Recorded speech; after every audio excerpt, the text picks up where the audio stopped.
What is up, Spurs fans? Welcome back to Down South Sports, your home for all things San Antonio Spurs. Appreciate you guys tuning in.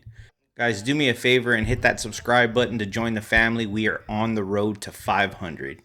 Now, while the consensus is that the Spurs had an amazing draft with Dylan Harper and Carter Bryant, we still need to address that big man backup situation.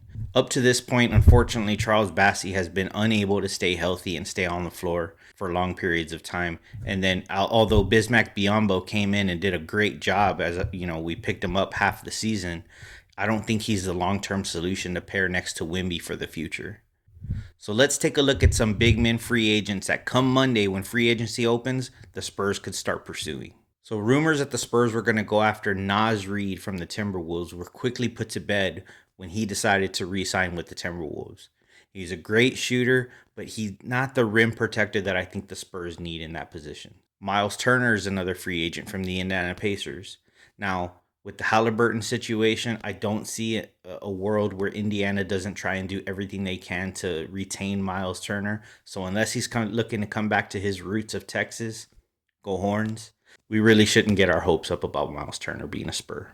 I think that Brook Lopez could be a serviceable backup center, but at 37 years old, I don't think he's one that can grow with the team long term. Clint Capella, he's a good rebounder, a rim protector, and been a lob threat dating back to his days in Houston with James Harden. Now, I think he would be a perfect fit. I think he's maybe 30, 31. I think he could be a long-term fit as a backup role for Vic.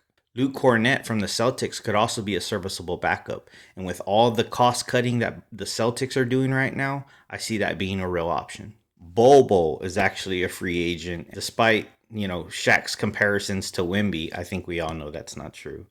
But, he's also a free agent. So could the Spurs try and pair Bol with Vic? That would look insane.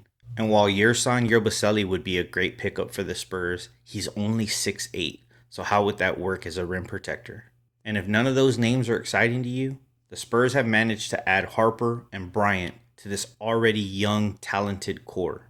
So could they use some of that draft capital and assets to go after a young, talented big man? If so, let's explore those options. Walker Kessler or Donovan Clingan, both elite rim protectors who finish at the rim at a rate of over 50%. Neither are going to be go-to post-up guys, but with Fox, Harper, and Castle creating on the offensive end, all you need is to be a rim finisher when they create and dish. Would absolutely love for the Spurs to pursue one of those two guys and add them to the young roster and allow them to grow with this young group, if a deal can be made. So what do you think, Spurs fans? Do you like any of these free agents? Is there one that you think we should go after? Or should the Spurs use some of that draft capital to go after a young center to pair along Wemby in the long term? Let me know what you think. Don't forget to like, subscribe, comment. We're on the road to 500, guys. Appreciate you guys as always. Peace, love, and go Spurs go.